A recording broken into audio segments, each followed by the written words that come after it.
नमस्कार, मैं हूं अंशिता। पूरी रकम दो, ऊपर तक पहुंचाना है।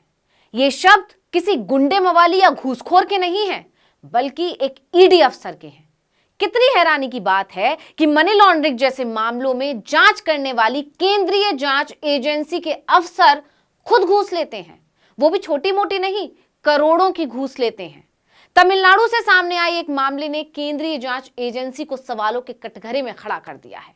जरा सोचिए, ईडी पर यह आरोप तो पहले ही लगते थे कि वो केंद्र के हाथ की कठपुतली है। अब तमिलनाडु से सामने आए इस ताजा मामले ने विपक्ष के उन सभी आरोपों को सही साबित कर दिया है जिसमें उसका कहना है कि ईडी पैसे के लिए छापे मारती है। यानी कि केंद्र सरकार की केंद्रीय जांच एजेंसी बुरी तरह फंस गई है, क्योंकि यह लगातार दूसरा मामला है जिसमें ईडी अधिकारी को घूस लेते हुए रंगे हाथों पकड़ा गया है। अब सवाल उठने लगे हैं कि क्या ईडी अवैध कमाई करती है। सवाल नंबर 2 कि ईडी का कमाया हुआ पैसा कहां जाता है और ये उगाही किसकी देखरेख में चल रही है, यानी इनका सुपर बॉस कौन है। देखिए कि ईडी ने जिस तेजी से विपक्ष के नेताओं को कटघरे में खड़ा कर दिया है वो देखने लायक है। चुनावी राज्यों में जिस तरह से जांच एजेंसियों की सक्रियता बढ़ी थी, उसे देखकर पहले ही इसकी निष्पक्षता पर सवाल उठ रहे थे। सोनिया गांधी, राहुल गांधी जैसे बड़े दिग्गज तक ईडी के निशाने पर आ चुके हैं। नेशनल हेराल्ड वाला मामला भी आपको याद ही होगा। अभी कुछ ही दिनों पहले खबर आई थी कि इससे जुड़ी कंपनियों के खिलाफ मनी लॉन्ड्रिंग जांच के तहत करीब 752 करोड़ रुपए मूल्य की अचल संपत्ति और इक्विटी हिस्सेदारी यानी शेयर जब्त कर लिए गए हैं। यानी एक तरफ ईडी ने तहलका मचाया हुआ है, लगभग पूरा विपक्ष ईडी के घेरे में है। इसी बीच एक महीने के अंदर 2 गैर बीजेपी शासित राज्यों से एक ही तरह के मामले सामने आना हैरान करने वाली बात है, क्योंकि ये महज इत्तेफाक तो नहीं हो सकता। इसलिए अब हर तरफ विपक्ष के उन तमाम आरोपों की चर्चा हो रही है जिसमें विपक्ष का कहना है कि जांच एजेंसियों को पैसे का लालच देकर गैर बीजेपी शासित राज्यों में भेजा जाता है। वहीं लगातार सामने आए 2 मामले बता रहे हैं कि जांच एजेंसियां खुद मनी लॉन्ड्रिंग करती हैं। तो सवाल यह है कि इनके खिलाफ जांच कौन करेगा और कब। एक और सवाल ये कि जो जांच एजेंसियां खुद रिश्वत लेती हैं, उनकी जांच पर आखिर कैसे भरोसा किया जा सकता है। क्या गारंटी है कि ये निष्पक्ष जांच करती हैं? क्या गारंटी है कि ईडी ने पिछले कुछ सालों में और खासकर कुछ महीनों में जो एक्शन लिए हैं वो किसी के इशारे पर नहीं लिए होंगे। वहीं सियासी गलियारों में उठे इन सवालों ने सबसे ज्यादा मुश्किल केंद्र की बीजेपी सरकार के लिए खड़ी कर दी है। आखिर क्यों, तो इस पर बात होगी। पहले ताजा मामला बता देते हैं जो किसी फिल्मी स्टोरी से कम नहीं है। तो जैसा कि हम बता चुके हैं कि यह मामला गैर बीजेपी शासित राज्य तमिलनाडु से सामने आया है। जी हां, वही तमिलनाडु जहां पिछले महीनों में ईडी ज्यादा सक्रिय नजर आ रही थी। आपको याद भी होगा, जून में ईडी ने तमिलनाडु सरकार में मंत्री सेंथिल बालाजी को भी मनी लॉन्ड्रिंग मामले में ही गिरफ्तार कर लिया था। लेकिन अब वही ईडी, उसी ईडी के अफसर खुद घूसखोरी के आरोपों में घिर गए हैं। मामला यह है कि प्रवर्तन निदेशालय यानी ईडी के एक अधिकारी को एक सरकारी कर्मचारी से 20 लाख रुपए की रिश्वत लेने के आरोप में गिरफ्तार किया गया है। बता दें कि ईडी अधिकारी की गिरफ्तारी को बड़े ही फिल्मी स्टाइल में अंजाम दिया गया, क्योंकि तमिलनाडु पुलिस ने अधिकारी को रंगे हाथों पकड़ने के लिए कार से 8 किलोमीटर तक उसका पीछा किया था। शिकायत के बाद अधिकारी के ऊपर लगातार निगरानी की गई, तब कहीं जाकर अफसर को घूस लेते हुए रंगे हाथों पकड़ा गया। मिली जानकारी के मुताबिक गिरफ्तार अधिकारी का नाम अंकित तिवारी है। अंकित ने रिश्वत में 3 करोड़ रुपए मांगे थे, लेकिन बात 51 लाख रुपए में बनी। इसी 51 लाख की रिश्वत की दूसरी किश्त अंकित को ले डूबी। जब 20 लाख रुपए की डीलिंग हो रही थी, उसी समय यह कार्रवाई हुई।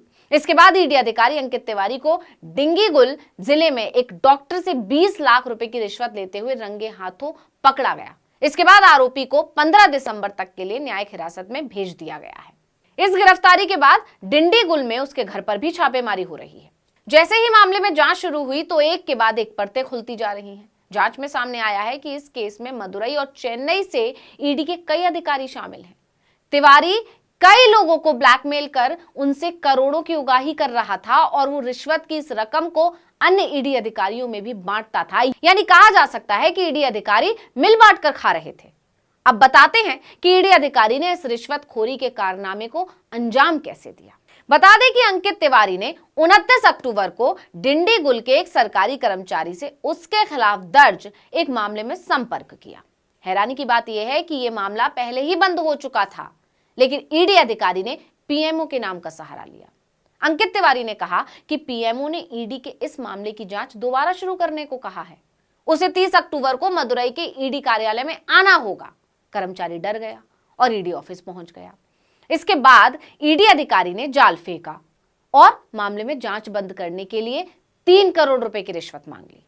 कर्मचारी ने मिन्नतें की तो तिवारी ने कुछ समय ले लिया और फिर कर्मचारी से कहा कि उसने सीनियर अधिकारियों से बात कर ली है और वो रकम घटाकर 51 लाख करने के लिए तैयार हो गए हैं। इसके बाद 1 नवंबर को सरकारी कर्मचारी ने ईडी अधिकारी को 20 लाख रुपए की पहली किश्त दे दी। अब तिवारी ने कहा कि यह पैसा बड़े अधिकारियों में बटेगा। इसके साथ धमकी भी दे डाली कि पैसा समय पर नहीं दिया तो उसके खिलाफ सख्त कदम उठाए जा सकते हैं। अंकित तिवारी ने जैसा सोचा था ठीक वैसा चल भी रहा था। 20 लाख रुपए मिल चुके थे। अब तिवारी को दूसरी किश्त का इंतजार था, लेकिन मामला बिगड़ गया क्योंकि सरकारी कर्मचारी को अंकित तिवारी की मांग पर थोड़ा शक हो गया। शक हुआ तो 30 नवंबर को डीवीएससी की डिंडीगुल यूनिट में उसने शिकायत दर्ज कर दी। जांच हुई तो सामने आया कि तिवारी ईडी अधिकारी के तौर पर अपनी शक्तियों का दुरुपयोग कर रहा था। मतलब इस तरह का उसको कोई आदेश नहीं मिला था। इस वजह से उसके खिलाफ मामला दर्ज हुआ और उसे रंगे हाथ पकड़ने के लिए टीम लग गई।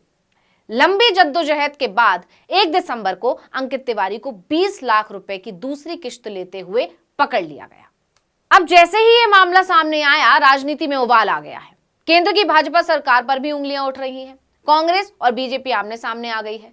कांग्रेस आरोप लगा रही है कि सब आपस में मिले हुए हैं, तो वहीं बीजेपी सफाई देने में लग गई है। पार्टी कह रही है कि किसी एक व्यक्ति की गलती के लिए ईडी को दोषी नहीं ठहरा सकते। यानी ईडी के सहारे शोर मचाने वाली बीजेपी अब खुद बैकफुट पर आ गई है, क्योंकि जैसा कि हम बता ही चुके हैं कि यह लगातार दूसरी बार है जब गैर बीजेपी शासित राज्य से ईडी अधिकारी के रिश्वत लेने का मामला सामने आ गया है।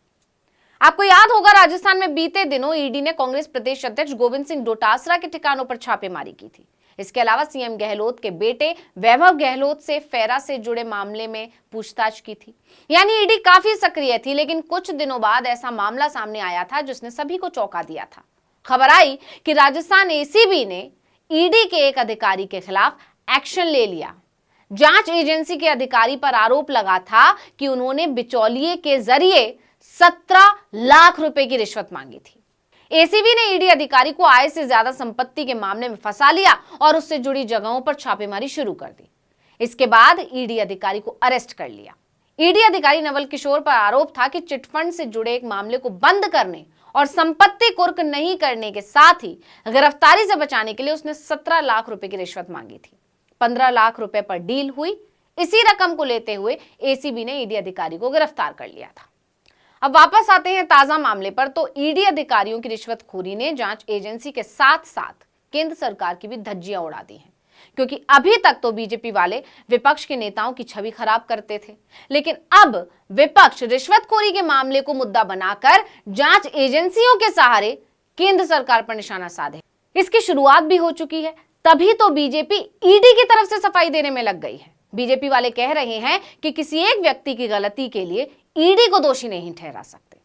तो इस वीडियो में इतना ही। आपसे अनुरोध है, यूट्यूब पर हमारे चैनल आर्टिकल 19 इंडिया को सब्सक्राइब कीजिए, फेसबुक पर लाइक कीजिए, कमेंट करके बताइए आपको हमारा ये वीडियो कैसा लगा। आने वाले दिनों में हम और किन मुद्दों पर वीडियो बनाएं ये भी जरूर बताइएगा। ट्विटर हैंडल है आर्टिकल 19 _ इंडिया, इसे भी फॉलो कर लीजिए। नमस्कार।